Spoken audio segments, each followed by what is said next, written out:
Paz do Senhor, meus queridos irmãos, participantes da Escola Bíblica Dominical, o local onde nós aprendemos dominicalmente, de maneira sistemática, a Palavra do Senhor. Estamos estudando a supremacia das Escrituras, a inspirada, inerrante, infalível Palavra de Deus. Graças a Deus, essa é a lição de número 3. E o tema é a inerrância da Bíblia. A inerrância da Bíblia.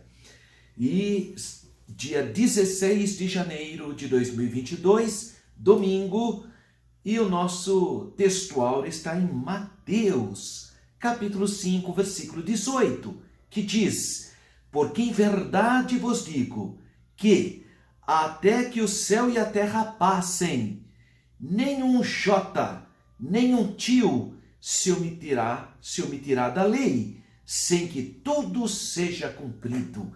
Palavras do Senhor Jesus, graças a Deus. A nossa verdade prática diz: a doutrina segundo a qual a Bíblia não contém erro algum denomina-se inerrância das Escrituras. Por isso podemos confiar em sua mensagem, que é incorruptível, graças a Deus. E a leitura bíblica em classe está em Mateus, capítulo 5, versículos 17 a 21, e em Hebreus, capítulo 10, versículos 15 a 17. Primeiramente, então, vamos pensar um pouquinho sobre esse lindo texto áureo que fala em Mateus 5,18, a declaração do Senhor Jesus.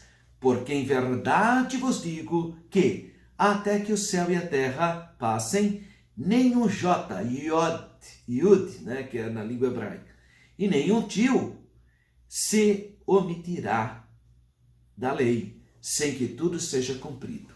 Bom, o nosso textual então está no capítulo 5 do Evangelho de Mateus, entre os versículos 17 e 48, que é aquele discurso do Senhor Jesus, que fala do cumprimento da lei e dos profetas.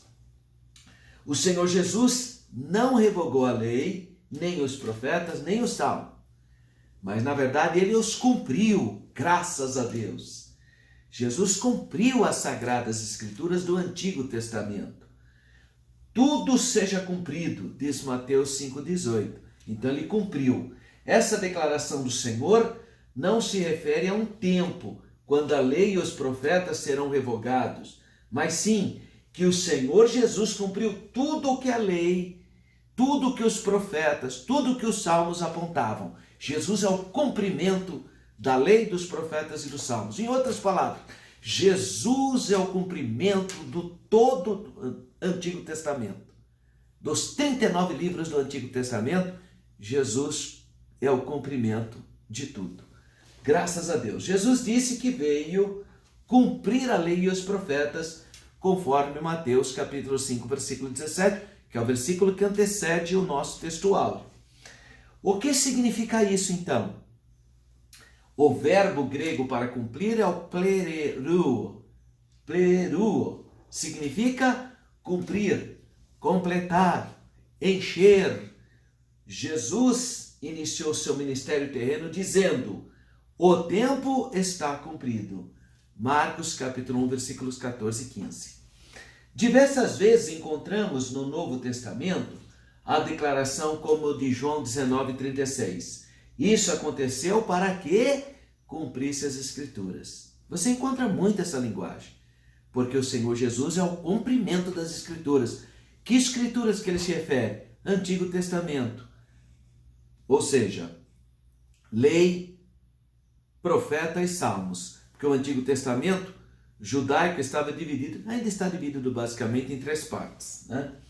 Então o Senhor Jesus cumpriu o sistema cerimonial da lei na sua morte, as instituições de Israel, como as festas, os holocaustos, os diversos tipos de holocausto preditos na lei de Moisés, tipos e figuras que se cumpriram tudo em Jesus, como diz Hebreus. O livro de Hebreus faz esse apontamento. Assim as cerimônias cessaram, mas o significado foi confirmado, conforme Colossenses 2,17. Então Jesus nasceu conforme a lei e viveu de acordo com a lei. Lucas capítulo 2, versículos 21 e 24. E outros versículos, como Lucas 4, 15 e 16, Gálatas 4, 4. Jesus falou de maneira direta que não veio revogar a lei e nem os profetas, mas ele veio para cumprir, graças a Deus. Então a expressão até que o céu e a terra passem, possivelmente é uma maneira comum de mostrar a invariabilidade da palavra de Deus. Então ela não muda, muda os céus, muda a cronologia, mas a palavra de Deus permanece. O Senhor Jesus utilizou quase as mesmas palavras em Mateus 24, 35, em Marcos 13, 31 e Lucas 21, 33, quando ele diz: passará o céu e a terra, porém as minhas palavras não hão de passar. Não é que vão passar o céu e a terra, não é isso. Ele está mostrando o poder da palavra, que pode até os céus e a terra passarem, mas a palavra permanece. Então, nosso texto áureo de Mateus 5,18, o Senhor Jesus não estava ensinando se o céu e a terra passarão ou não. Não é essa a ideia principal, mas simplesmente apresentava a ideia comum da importância da imutabilidade da palavra de Deus, que permanece para sempre. Aí ele fecha dizendo: nem o J ou um tio se omitirá da lei, sem que tudo seja cumprido. Bom, aí vem aqui, o J é o iod em hebraico, o equivalente ao I nosso no português. A menor letra do alfabeto e ocupa metade da linha na escrita, o iod. É a 10ª letra do alfabeto hebraico, que tem 22 letras. Na Bíblia hebraica há mais de 66 mil letras na Bíblia hebraica. E o tio, que ele fala aqui, é um sinal diacrítico, um dos sinaizinhos, dos massoréticos, para distinguir uma letra de outra. Quando é, por exemplo, oveit ou beit, é a mesma letra, então vai um pontinho no meio. Com um pontinho no meio é o V, sem pontinho no meio é o B. Então, esse pontinho, esse que é o tio que ele fala.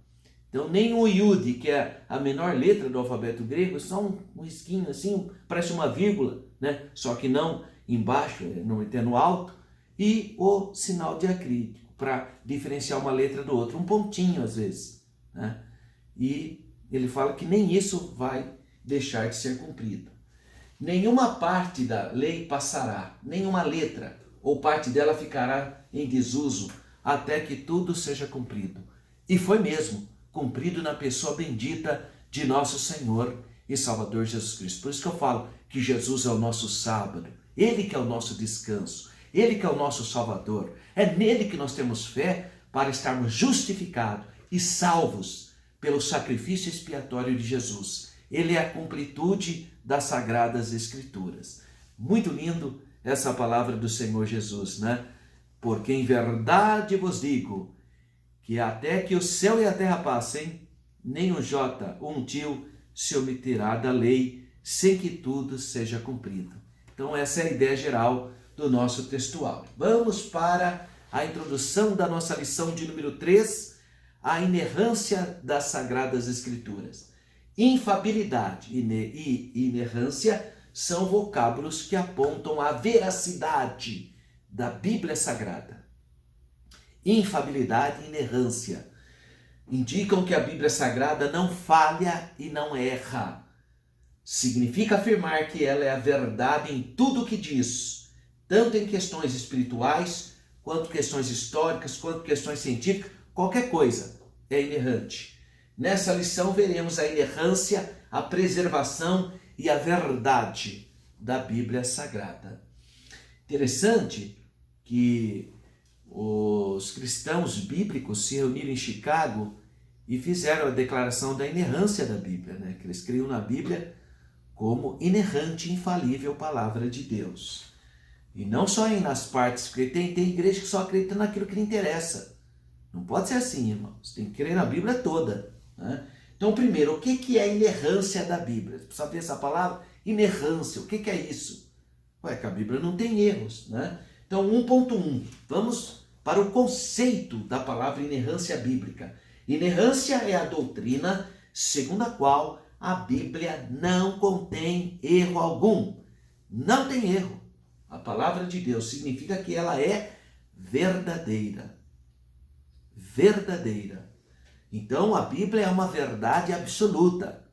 Então, as pessoas ficam relativando, né? Relativizando a palavra. Mas a Bíblia é uma verdade absoluta. Desse modo, a Escritura é isenta de erros nos aspectos doutrinários, espirituais, históricos, culturais, científicos e em todos os demais temas. O argumento é irrefutável. Deus não pode errar. Deus não erra. Com a Bíblia é divinamente inspirada, então não pode ter erros. Assim sendo, a inerrância, a infalibilidade, a inspiração estão intimamente entrelaçadas. Ela é inerrante porque ela é inspirada por Deus. E se ela é inspirada por Deus, ela é infalível. Então, estão intimamente ligados, argamassados essas ideias. Vamos para a declaração de fé? A nossa declaração de fé declara: cremos que a Bíblia é a nossa única fonte de autoridade. A inerrante, infalível e completa e inspirada Palavra de Deus. Isso é importante. Existem outros grupos religiosos que até dizem acreditar na Bíblia, mas tem outros livros. Grupos pseudos cristãos, como por exemplo o mormonismo, ele fala também que crê na Bíblia, mas a ênfase está no livro de Mórmon, onde está organizada toda aquele grupo religioso. Você tem, por exemplo, os próprios muçulmanos, que falam, não, a gente acredita que Alá deu os salmos, a lei para os judeus, o Novo Testamento para os cristãos, mas eles não acreditam, eles falam que foram tudo violados, que agora só o Corão, que é a última revelação. Quer dizer, não adianta nada. Nós temos grupos cristãos que não acreditam na Bíblia, não acreditam, eles acreditam em algumas partes, tem algumas partes só, quer dizer, não tem seriedade, né? Para ser cristão autêntico, tem que crer na Bíblia como a palavra de Deus. E outra, a tradição não pode ser superior à Bíblia não, hein? Entre a Bíblia e a tradição sempre ficou a Bíblia. Tá, irmão? Então nós não somos contra a tradição, mas não pode ficar contra a Bíblia. Ficou contra a Bíblia, esquece tradição. Mas aquele irmão tem o dom de profecia. Mas se ele falar alguma coisa contra a Bíblia, esquece a profecia dele. Sempre a Bíblia que é a última palavra, irmão. Então a Bíblia é a inerrante palavra de Deus. O resto é passível de erros. Bom, 1.2. A Bíblia reivindica a sua inerrância. A própria Bíblia fala isso. O termo inerrância não aparece na Bíblia, tá? Então é um elemento linguístico de conteúdo teológico nesse caso. Mas a palavra inerrância não tem na Bíblia, né? Existe palavra que não tem na Bíblia. A própria palavra Bíblia não tem na Bíblia. A palavra trindade não tem na Bíblia. A palavra onipresença não tem na Bíblia. A palavra onisciência não tem na Bíblia. A palavra inerrância não tem na Bíblia. São palavras de cunho teológico. Tem a doutrina, a ideia está na Bíblia, mas não uma palavra que sintetiza a doutrina. Então, ao invés de eu falar, a Bíblia é a palavra de Deus, ela não muda. Então eu falo, a Bíblia é inerrante. Tá? Então eu sintetizo a ideia. A Bíblia fala que 3 são que testificam no céu. A palavra, né? O Pai, o Filho e o Espírito Santo. E os 3 são um. O que é isso? Trindade. Então está lá a ideia, mas não a palavra. Então a palavra é a síntese de toda aquela ideia. A Bíblia fala, se subires no céu, lá estará. Se desceres na terra, lá estará. O que é isso? Onipresença. Só que essa palavra não tem na Bíblia. Então, são 66 livros dados por Deus. É a Bíblia. Mas a palavra Bíblia não está na Bíblia. Tá? Então, existem muitas palavras que não estão na Bíblia porque é a síntese daquela ideia que está na Bíblia. A ideia está, não a palavra, porque ela é de cunho sintético, teológico. O livro de Provérbios está escrito que toda a palavra de Deus é pura. O salmista afirma, a palavra de Deus é provada. Samuel diz, o caminho de Deus é perfeito e a palavra do Senhor refinada. O Senhor Jesus atestou a inerrância da palavra. Ele fala, A escritura não pode ser anulada, João 10,35. Ou a palavra é a verdade, João 17,17. Então essas declarações indicam que a palavra de Deus é confiável, plenamente confiável, livre de qualquer falsidade, de qualquer equívoco. Tanto é que o próprio Jesus respondeu Satanás utilizando a palavra. 1.3, a infalibilidade e a inerrância da Bíblia. Então o vocábulo infalível indica o que não pode nem consegue falhar. É impossível falhar, infalível, né? Então, em relação à Bíblia, significa que suas palavras vão se cumprir. Algumas já se cumpriram, outras ainda irão se cumprir, mas vão se cumprir cabalmente. Por causa da etimologia dos termos inerrância e infalibilidade, são por vezes confundidos como sinônimos. Não obstante, outros afirmam que a Bíblia é somente infalível quanto à sua mensagem salvífica, mas não consideram como inerrante. Então, a Bíblia é infalível em relação à salvação, mas não é inerrante. Existem grupos assim, por isso mesmo que grupos de teólogos cristãos bíblicos se reuniram e declararam: não, a Bíblia é inerrante também. Tá? Por isso, então, preferimos usar ambos os termos. Nós cremos e ensinamos que a Bíblia é infalível, incapaz de falhar, e é igualmente inerrante, livre de erro. Tá? Negar essas verdades é desacreditar a inspiração divina da Bíblia. Então, se você nega a inerrância, você está negando a inspiração divina da Bíblia. Então, resuminho desse primeiro tópico. A Bíblia é totalmente inspirada por Deus e está isenta de qualquer erro e, por isso, é a nossa autoridade final de fé e de prática. É isso mesmo que está escrito também no credo, ou no cremos, a declaração de fé das Assembleias de Deus. Vamos para o segundo tópico. O Espírito Santo preservou as Sagradas Escrituras. Então, o Espírito Santo preservou a Bíblia, as Escrituras. 2.1. Os manuscritos autógrafos. Isso é importante, isso aqui é história, né? Então, os manuscritos originais, eles são denominados de autógrafos. São textos com grafia do próprio punho do autor da Bíblia ou do seu escrevente. Neles foram primeiramente registradas as palavras inspiradas por Deus. Cremos que a inerrância das Escrituras pertence a esses documentos e que as cópias fiéis desses manuscritos preservaram a exatidão original do texto. Como foi isso? O Espírito Santo providenciou para que a revelação divina fosse incorruptível. O temor de Deus no coração e na mente dos copistas. Sempre foram pessoas muito piedosas, né, que transcreveram, que cuidaram disso. Fora dessa compreensão, a Bíblia não seria uma fonte de autoridade, né, irmão? Você vê, a religião islâmica ensina que o Alcorão é também a incorruptível palavra de Deus, mas acontece que o califa Omar fez a tradução oficial e mandou queimar todas as outras traduções que divergiam da dele. Aí é difícil, né, irmão? Então isso é história, o Alcorão. O califa Omar já é o primeiro teve Maomé, depois veio, aliás, Omar não, desculpe, Othman. Então você tem o Maomé, o Omar, aliás, Maomé,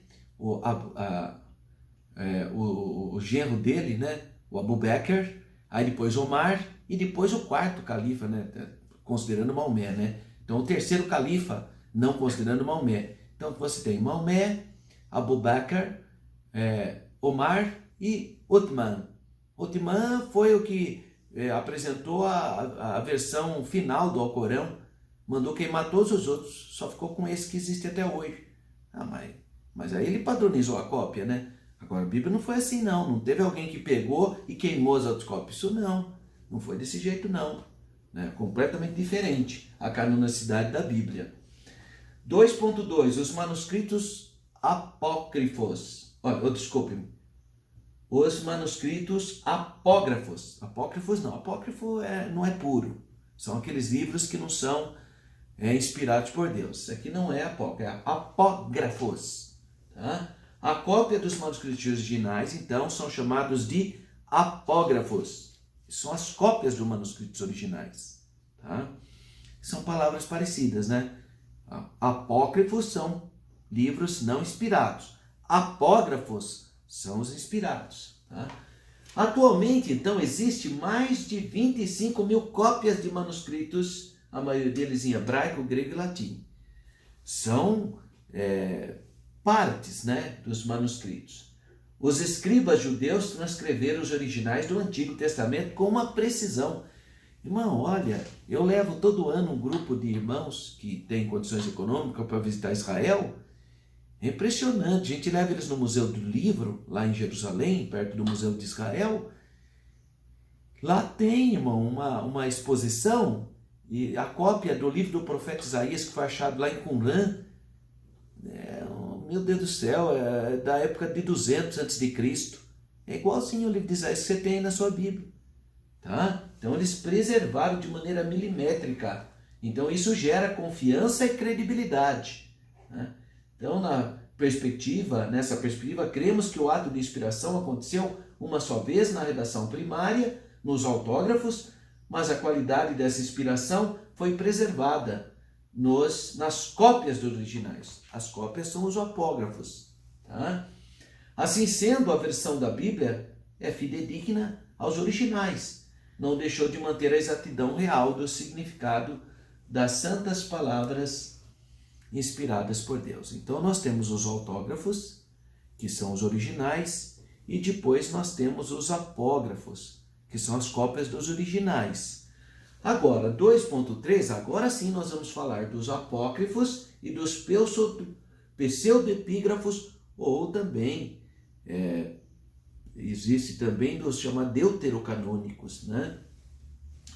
A declaração de fé da Assembleia de Deus fala que os manuscritos apócrifos, ou escondidos, ou mistério, ou ocultos, são Tobias, Judite, Macabeus, Baruque e outros. Apresentam meros anacronismos, lá tem doutrinas falsas, práticas divergentes da Bíblia, e exemplo seria a oração de mortos, como a gente encontra no livro de Macabeus.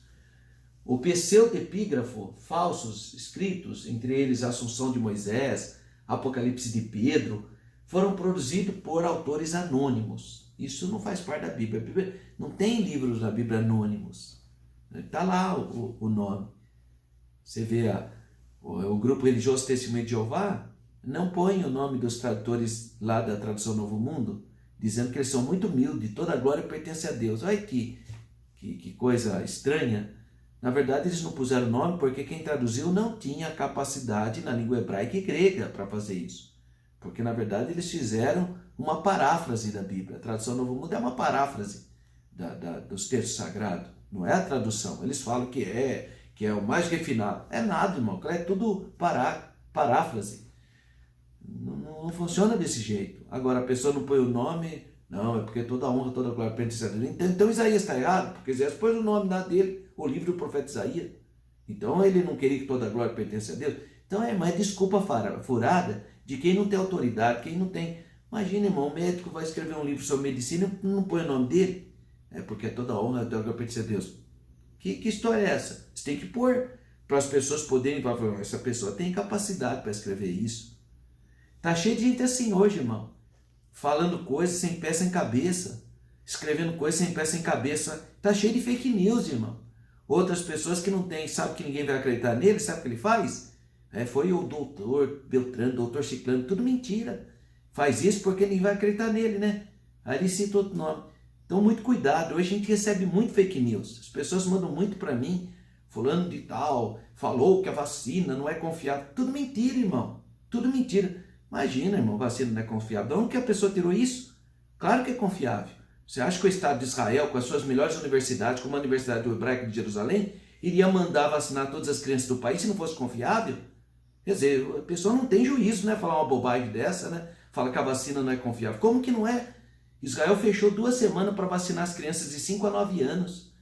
Com a Pfizer ainda. Agora a pessoa tem coragem de falar que isso não foi testado, que isso vai mexer, que no futuro vai dar problema. Que problema nenhum, irmão. Que história é essa?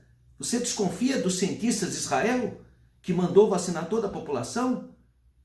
um país sério, um país de estudiosos. Então você vê que não tem sentido. É negacionistas que querem de todo jeito provar o erro deles. Mas não tem jeito, irmão. Não tem jeito. Né? Porque, graças a Deus, hoje a gente tem capacidade científica. Mas antigamente demorava 15, 20 anos, até 30 anos para descobrir uma vacina. Mas antigamente, né, irmão? Hoje, com essa tecnologia que nós temos, com a capacidade do DNA de você codificar, decodificar tudo, isso é uma questão de meses você resolve tudo. Não tem mais esse negócio de demorar anos. Isso aí é na época que não tinha tecnologia. Mas hoje, graças a Deus, com a tecnologia que nós temos, eu achei até que demorou a vacina. Tinha que ser mais rápida. A vacina tinha que sair mais rápida. Porque com a tecnologia que nós temos hoje não é para demorar tanto. E tem gente que vem com essas conversinhas, irmão. Aí o pior é que tem gente que acredita, né? Isso que é pior, né? Então, esses autores não tem, é tudo anônimo, você nem sabe quem é. Se escondeu atrás de uma doutrina e falou, olha, o Pedro falou. Que Pedro falou nada disso, irmão. O que Pedro falou está lá na primeira e segunda epístola. Então são livros que não são inspirados por Deus, é invencionice. É uma fake news, irmão. Esses livros apócrifos é fake news, querendo citar o nome, olha só, isso aqui, olha a Assunção de Moisés. Mas quem que escreveu isso? Não sei. Não dá, né, irmão? Não tem lógica isso. Nem os judeus aceitam e nós também não vamos aceitar. Mas então como é que veio na Bíblia Católica? Porque a Bíblia Católica é uma tradução da Septuaginta. Mas a Septuaginta, irmão, precisa entender que quando o rei Ptolomeu Filadelfo, no século II a.C., pediu um exemplar da Bíblia para pôr na biblioteca de Alexandria, segundo a tradição, ele pediu para os sábios escreverem. E os sábios da época copiaram os livros inspirados e também alguns outros livros ali da cultura judaica, porque estavam mandando para a biblioteca. E aí, quando se traduziu a Septuaginta, tinha esses livros apócrifos, mas todo mundo sabia que era apócrifo. E a versão católica manteve, mas até você pegar uma Bíblia séria, católica, eles mesmos escrevem lá, esses livros não são inspirados por Deus. Aí apelidaram, usaram o nome de segunda mão, livro de segunda inspiração. Aí apelidaram de deuterocanônicos. Deuterocanônico é segunda inspiração, então não é inspirado, não tem segunda inspiração. O livro de Macabeus, irmão, se você pegar o final do livro de Macabeus, está escrito lá, o escritor, quem escreveu, ele vai falar lá, olha, eu quero pedir desculpa se porventura eu não pude apresentar a história. Mas você acha que Deus vai pedir desculpa, irmão, pela palavra dele? Não tem lógica uma coisa dessa. E vai achar que Macabeus é inspirado por Deus? Tem erros geográficos lá, tem erros históricos, erros doutrinários. Então não tem inspiração nenhuma de Deus. É por isso que a gente ensina os irmãos nem comprar a Bíblia com livro apócrifo, porque a não ser que for para estudo, né? Se quiser estudar, tem questões históricas interessantes. Mas não tem inspiração de Deus aquilo lá não, irmão. Inspirado por Deus são só os 39 livros do Antigo Testamento. Um dia, um bispo católico falou para mim, falou, olha, sabe qual é a diferença da nossa Bíblia, da de vocês? Eu falei, qual bispo? É um jornalista, um bispo, um homem até culto. Eu falei, que a Bíblia Católica tem tantos livros e a de vocês tem livros a menos. Tem menos livro. Eu falei, como? A Bíblia de vocês, Evangelho, tem menos livro no Antigo Testamento. Eu falei, não, senhor, não é a nossa que tem menos, não, é a de vocês que tem a mais. Foi vocês que acrescentaram, não foi nós que tiramos. Aí ele ficou quieto, ele ficou meio sem graça. Não, senhor, está vendo com uma linguagem errada? Dizendo que nós tínhamos livros com menos livros. Não, nós não temos menos livros. É vocês que têm livros acrescentados, que são os apócrifos, ou deuterocanônicos. Agora, o Novo Testamento é igualzinho, né, irmão? São 27 livros, tanto qualquer denominação, graças a Deus, no Senhor. O Lutero, coitado, teve uma fraquezinha, queria tirar Tiago.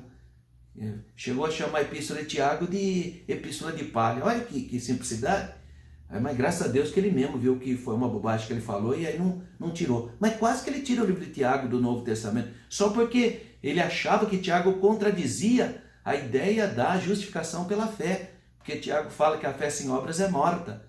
E aí ele achou que, mas não contradiz, irmãos, estão em harmonia. Um está falando da fé salvífica e outro está falando do fruto da salvação. É verdade, se você recebeu Jesus, você faz boas obras como consequência da salvação. Então não tem contradição nenhuma. Mas Lutero teve essa fraquezinha, quase que ele manda tirar o livro de Tiago. Olha que coisa, mas graças a Deus que não tirou então são 27 livros, graças a Deus, né? Mas tem, irmão, então tem esses livros apócrifos e pseudo-epígrafos, que são livros que não são inspirados por Deus. Agora, na Bíblia, os judeus atestaram por Jesus, em Lucas 24:44, lei, profetas e escritos. Esses livros pseudo-epígrafos, aí, esses apócrifos, não faziam parte, nunca fez. Os judeus, no Sínodo de Chamínia, em 100, depois de Cristo, os judeus oficializaram o que já era combinado. Somente esses 39 livros no Antigo Testamento. Agora, também esse sínodo aí foi também só para oficializar o que já era comum. É igual os 27 livros do Novo Testamento. A igreja reuniu e aprovou. Não aprovou nada, irmão. Simplesmente oficializou o que já era combinado, o que já desde o primeiro século circulava, que eram os 27 livros. A igreja só oficializou, em outras palavras, é aquela história, né? Tornou oficial o que na prática já era mesmo. Então não oficializou nada. Em outras palavras, não criou nada. Apenas oficializou o que na prática já tinha, que eram os 27 livros mesmo. Agora, só por causa disso, não foi a igreja que teve autoridade para oficializar. Mas oficializou o que já era comum, né? O que as igrejas já usavam mesmo, que eram os 27 livros mesmo, né? Muito bem, então por essa razão, esses livros de segunda mão não integram o cânon da Bíblia dos protestantes. Dessa forma, não reconhecemos a autoridade desses livros. Eu tenho, irmão, esses livros apócrifos. Eu tenho, mas é porque eu sou um estudioso, eu sou um professor de história. Eu leio, eu até gosto das histórias que estão lá, mas não são inspiradas por Deus. É igual um livro de história, né, que não tem inspiração. Então, síntese do tópico 2. O Espírito Santo manteve a revelação divina incorruptível, bem como a exatidão das palavras originalmente inspiradas por Deus. E o terceiro tópico, a verdade nas Escrituras. Olha, isso é importante. Ó. A Bíblia, então o tópico 3 é esse, a verdade nas Escrituras. 3.1, a Bíblia é a verdade plena.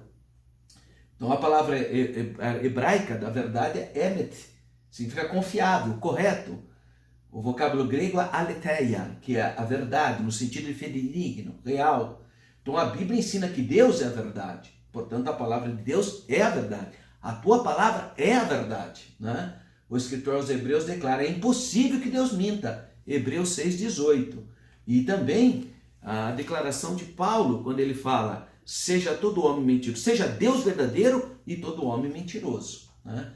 Então, os textos servem de base para a afirmação. O que a Bíblia diz é o que Deus diz. O que a Bíblia diz é o que Deus diz, né? Então, 3.2, a verdade espiritual e moral. De novo, vamos ver a nossa declaração de fé. Ela afirma que a Bíblia nos revela o conhecimento completo de Deus e não sendo necessário nenhuma nova revelação para a nossa salvação, e cresceu em tempo espiritual. Então, essa é a nossa declaração de fé, que fala aqui claramente, então, que se trata de uma verdade espiritual e moral, né? Então, ele fala aqui, ó, a nova revelação para a nossa salvação, aquele cresceu, é crescimento espiritual, para o nosso crescimento espiritual. O pastor Antônio Gilberto, de saudosa memória, ensinou que tudo que Deus requer do homem e tudo que o homem precisa saber quanto à redenção está na Bíblia. Precisa buscar outra coisa, já está na Bíblia. Eu vou entrar na caverna para meditar sobre minha salvação. Não, senhor. Salvação, crê no Senhor Jesus Cristo, será salvo tu e a tua casa. Então está ali na Bíblia, tá? E 3.3, a verdade histórica e científica. Então cremos que a Bíblia é divinamente infalível em toda a matéria abordada. O grande pastor John Wesley escreveu que se houver um erro, pode haver 1000. Então não tem nenhum. Então, se existe uma falsidade na Bíblia, então existe 1000. E tem outro problema, né? Às vezes eu já vi, principalmente adeptos do islamismo, dizendo que a Bíblia tem erro. Aí você pergunta, mas então a Bíblia é ou não é a palavra de Deus? É a palavra de Deus, mas se é a palavra de Deus, não pode ter erro. Então, se Deus permitiu a corrupção na Bíblia, então não existe nenhum livro mais digno de nada. Porque o que me garante que os outros também não foram corrompidos? O próprio Alcorão. o terceiro sucessor, califa, Uthman, vai fazer a última cópia e vai queimar as demais. É uma coisa complicada. Então não tem mais verdade, né? Então nós temos que ter isso em mente. E o resuminho desse terceiro tópico: Deus é a verdade e a sua palavra é a extensão dessa verdade. Tudo que a Bíblia ensina, tanto na teologia como história, como ciência, é a divina palavra de Deus. Para nós encerrarmos, apesar de alguns considerarem redundante o uso dos termos inspiração, inerrância e infabilidade para legitimar a autoridade da Bíblia, nossa ortodoxia declara que a Bíblia é a inspirada palavra de Deus, inerrante, infalível, com plena autoridade em tudo que diz. Graças a Deus. Eu quero convidar você para entrar no meu site www.professoralberto.com.br, porque ali tem mais informações. E novamente te lembrar, se você tiver recursos econômicos e quiser fazer a viagem para Israel no grupo do Professor Alberto, no meu grupo, então liga aí na Renova Turismo. Então aí os telefones, fala que você quer participar do grupo do Professor Alberto e você irá conosco conhecer a Terra Santa. Que Deus continue abençoando a sua vida. Fique na paz do Senhor. Amém.